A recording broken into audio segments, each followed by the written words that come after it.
আসসালামু আলাইকুম রহমতুল্লাহ। গিয়েছিলাম সিরাজগঞ্জের সলপ স্টেশনে। এই সলপেই হচ্ছে প্রথম ঘোল এবং মাঠা যেটা আমরা খেয়ে থাকি, এখানেই উৎপত্তি। এই হলো সেই সলপ।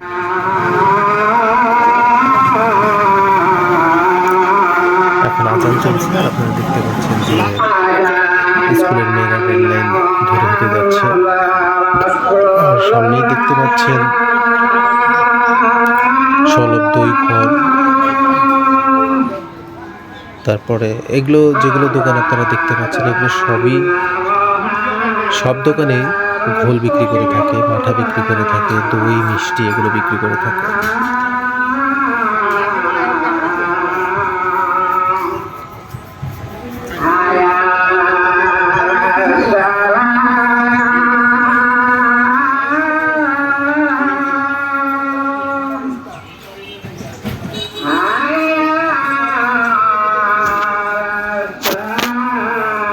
আর আজানের সময় কথা বলা যায়, জরুরি কথা বলা যায়, এমনি একটা প্রয়োজনীয় কথা বলতে পারবেন, কিন্তু পাশাপাশি আজানের উত্তর দিতে হবে।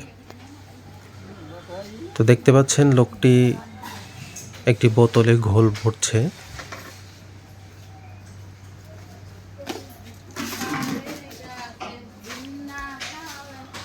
ঘোল কত করে চলতেছে? এখানে প্রত্যেকটা হাঁড়িতে ঘোল আর মাঠা রয়েছে। মাঠা 100। মাঠারই দাম বেশি।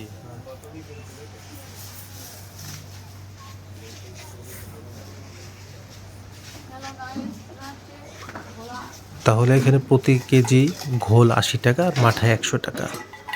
আর অনেকে ইচ্ছা করলে এখানে বসে খেতে পারে, এমনিতে গ্লাসে করে ঘোল খেতে পারে, মাঠা খেতে পারে। আর অনেকে বাটিতে করে ঘোল খেয়ে থাকে, ঘোলের সাথে মুরকি, তারপরে হচ্ছে চিরা, এগুলো মিশিয়ে খায় এবং এগুলোর সাথে খেলে আলহামদুলিল্লাহ অনেক ভালো লাগে, বেশ মজা।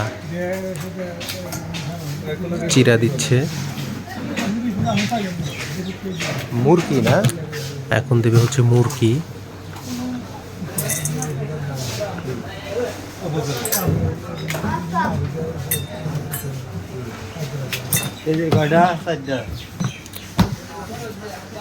আর প্রথম ঘোল এবং মাঠা এই উৎপত্তিস্থল কিন্তু এই সিরাজগঞ্জের সলপে।